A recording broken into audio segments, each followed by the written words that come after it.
नमस्कार प्रेक्षकांनो, स्टार प्रवाहावरील लग्नानंतर होईलच प्रेम या मालिकेच्या आगामी भागात आपण पाहणार आहोत की काव्य आणि नंदिनी यांना रम्या आणि वसुंधरा यांना संशय येऊ नये म्हणून दोघी आपापल्या रूममध्ये बसून पुरावे शोधण्याचा निर्णय घेतात.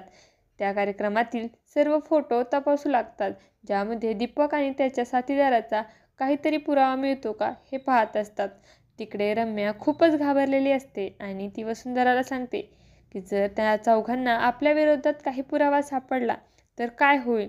यावर वसुंधरा तिला सांगते की तशी वेळच येऊन देणार नाही. त्याचवेळी पिऊची आई काही फोटो घेऊन येते आणि त्यातील एक फोटो पाहून रम्या आणि वसुंधरा आनंदित होतात, कारण तो फोटो दीपक आणि त्याच्या साथीदाराचा असतो. वसुंधरा लगेच तो फोटो जाळते. दुसरीकडे नंदिनी, काव्य आणि पार्थ यांनाही एक महत्त्वाचा फोटो सापडतो. तो फोटो पाहून नंदिनी म्हणते, हा तर दीपकचा साथीदार आहे. यावर काव्या सांगते की ही व्यक्ती तिला आणि जीवाला ओळखीची आहे. हे ऐकून नंदिनी आश्चर्यचकित होते. आता येणाऱ्या भागामध्ये काव्या, जीवा आणि नंदिनी दीपकच्या त्या साथीदारापर्यंत पोहोचू शकतील का, हे पाहणं अतिशय उत्सुकतेचं ठरणार आहे. तुम्हाला जर आपला व्हिडिओ आवडला असेल तर चॅनलला लाईक, शेअर आणि सबस्क्राईब करायला विसरू नका. धन्यवाद.